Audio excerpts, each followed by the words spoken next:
Well, the argument for the simulation, I think, is quite strong.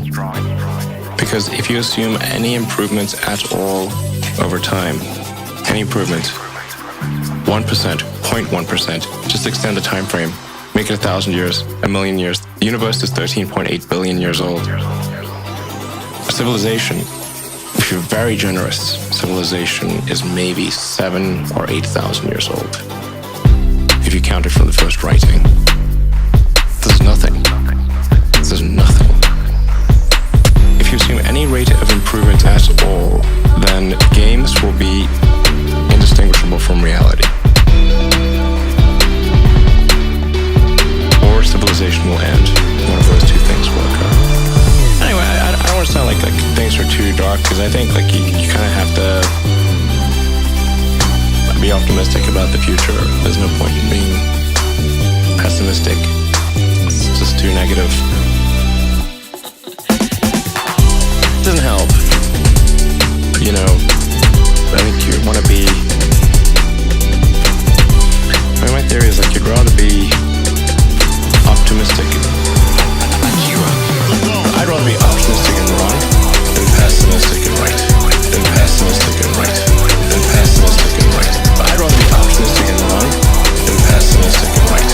Than pessimistic and right. Than pessimistic and right. At least we're on that side. Because if you're pessimistic, you're just going to be miserable. Enjoy the journey. Enjoy the journey. Ultimately, even if we just sort of existed as humans forever, eventually there'd be the heat depth of the universe a zillion years from now. Eventually it's going to end. It's just a question of when. So it really is all about the journey.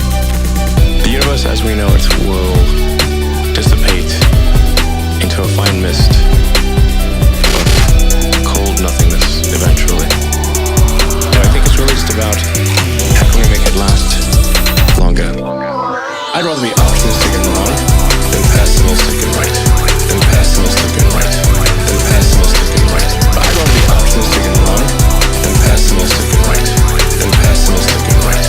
Than pessimistic and right. But I'd rather be optimistic and wrong than pessimistic and right. Than pessimistic and right. Than pessimistic and right. But I'd rather be optimistic and wrong than pessimistic and right. Than pessimistic and right. Than pessimistic and right.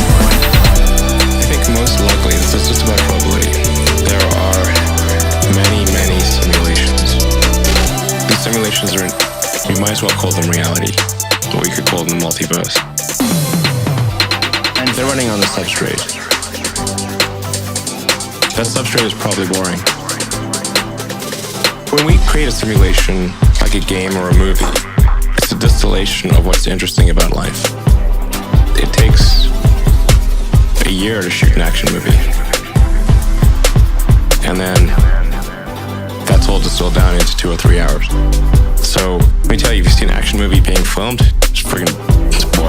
Super boring. It takes lots of takes. Everything's in a green screen. Looks pretty goofy. Doesn't look cool. But once you add the CGI and have great editing, it's amazing. So I think most likely, if we're a simulation, it's really boring outside the simulation. Because why would you make a simulation that's boring? It makes a simulation way more interesting than base reality. When you're in that virtual reality, which is only going to get better, where are you? Where are you really? You aren't anywhere. You're in the computer. Why do you think you're where you are right now? You might not be.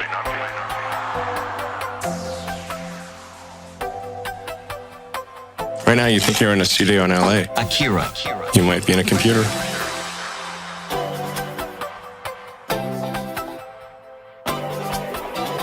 Yeah.